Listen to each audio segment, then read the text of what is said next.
और अब बात रायपुर से अहम खबर की। पंचायत और निकाय चुनाव को लेकर इस वक्त की अहम खबर आपको बताते हैं। छत्तीसगढ़ में एक साथ होंगे पंचायत और निकाय चुनाव। इस वक्त की अहम खबर आपको बताते हैं रायपुर से, जहां पर एक साथ ही होंगे पंचायत और निकाय चुनाव।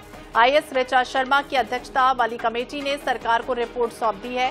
छत्तीसगढ़ में नगरीय निकाय चुनाव आगे बढ़ाया जा सकता है। एक प्रदेश एक चुनाव के फॉर्मूले पर साय सरकार काम कर रही है। बीजेपी का भी यही फॉर्मूला था कि एक प्रदेश वन नेशन वन इलेक्शन और एक प्रदेश एक चुनाव, इस फॉर्मूले को लेकर साय सरकार काम कर रही है। आईएएस ऋचा शर्मा की अध्यक्षता वाली कमेटी ने रिपोर्ट सौंप दी है। नगरीय निकाय चुनाव आगे बढ़ाए जा सकते हैं। एक प्रदेश एक चुनाव के फॉर्मूले पर साय सरकार पहल करने जा रही है और इसी कड़ी में पंचायत और निकाय चुनाव को लेकर ये खबर सामने आ रही है कि अब एक ही दिन हो सकते हैं, यानी एक प्रदेश एक चुनाव का फॉर्मूला फिलहाल तो छत्तीसगढ़ सरकार आगे बढ़ाने जा रही है। पंचायत और निकाय चुनाव को लेकर इस वक्त की अहम खबर आपको बता दें, जहां एक साथ ही होंगे पंचायत और निकाय चुनाव।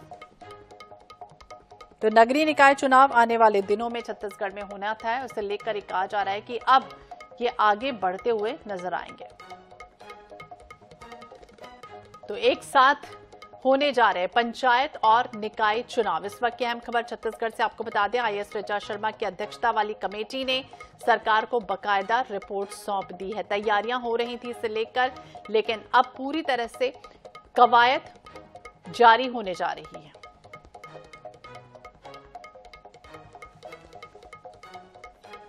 तो एक प्रदेश एक चुनाव का फॉर्मूला और अब साय सरकार उस पर पहल करने की तैयारी, क्योंकि लगातार इस पर काम किया जा रहा है। ज्यादा जानकारी के लिए बात करेंगे स्वप्निल कौरखेड़े, हमारे सहयोगी हमारे साथ जुड़ गए। स्वप्निल, क्या कुछ जानकारी इस तरह से पंचायत और निकाय चुनाव को लेकर, क्या एक साथ हो सकते हैं? जिस तरह से वन नेशन वन इलेक्शन को लेकर बीजेपी हम देख रहे थे लगातार पुरजोर कोशिश कर रही थी, क्या साय सरकार पूरी तरह से तैयार हो चुकी है?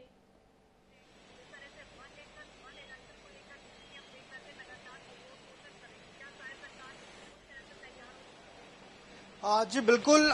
छत्तीसगढ़ में वन नेशन वन इलेक्शन की तर्ज पर छत्तीसगढ़ में जो निकाय और पंचायत चुनाव वो एक साथ हो सकते हैं। ऋचा शर्मा की अध्यक्षता में एक कमेटी बनी थी और कमेटी ने अपनी रिपोर्ट जो है वो सरकार को सौंप दी है और ये कमेटी ने ये सिफारिश की है कि छत्तीसगढ़ में जो निकाय और पंचायत चुनाव एक साथ कराए जा सकते हैं। तो अब सरकार को इस पर अंतिम निर्णय लेना है कमेटी की रिपोर्ट के आधार पर। और देखा जाए तो पिछले दिनों जो है मोदी सरकार भी वन नेशन वन इलेक्शन पर चुनाव हो इसको लेकर जो है काम करती हुई नजर आ रही है। तो कहीं ना कहीं अगर छत्तीसगढ़ में पंचायत चुनाव और निकाय चुनाव अगर एक साथ होते हैं तो छत्तीसगढ़ से इसकी शुरुआत कहीं ना कहीं हो सकती है। तो आपको बताना चाहूंगा कि विधानसभा जो इसके पहले जो विधानसभा सत्र हुआ था उसमें जो है रायपुर पश्चिम के जो वरिष्ठ विधायक है राजेश मूणत, उन्होंने विधानसभा में ये मांग उठाई थी कि छत्तीसगढ़ में जो पंचायत और निकाय चुनाव हो वो एक साथ कराया जाए। और उनकी मांग के बाद विधानसभा में ये ऐलान किया था सीएम विष्णुदेव साय ने कि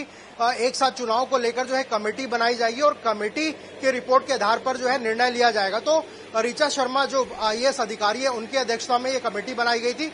कमेटी ने अपनी पूरा अध्ययन करने के बाद ये जो है सिफारिश सरकार को दी है कि एक साथ चुनाव जो है छत्तीसगढ़ में पंचायत और निकाय चुनाव कराए जा सकते हैं। तो अब सरकार को इस पर निर्णय लेना है, चूंकि कमेटी ने अपनी रिपोर्ट सौंप दी है और सरकार अगर इस पर मुहर लगाती है तो छत्तीसगढ़ में जो आने वाले दिनों में निकाय और पंचायत चुनाव है वो एक साथ कराए जा सकते हैं। और कहा यह जा रहा है कि जो दिसंबर में जो निकाय चुनाव है उसको टाला जा सकता है और उसके बाद जनवरी के शुरुआत या फरवरी में निकाय पंचायत चुनाव एक साथ सरकार करा सकती है। तो बिल्कुल अब देखना होगा ये औपचारिकता कब पूरी होती है और साय सरकार इस पर मुहर कब लगाती है। फिलहाल आईएएस ऋचा शर्मा की कमेटी ने रिपोर्ट सौंप दी। बहुत बहुत शुक्रिया स्वप्निल जानकारी के लिए और बातचीत करने के लिए। तो एक प्रदेश एक चुनाव के फॉर्मूले पर साय सरकार काम करने जा रही है और छत्तीसगढ़ में नगरीय निकाय चुनाव की जो तारीख है फिलहाल तो वो आगे बढ़ती हुई नजर आ रही है।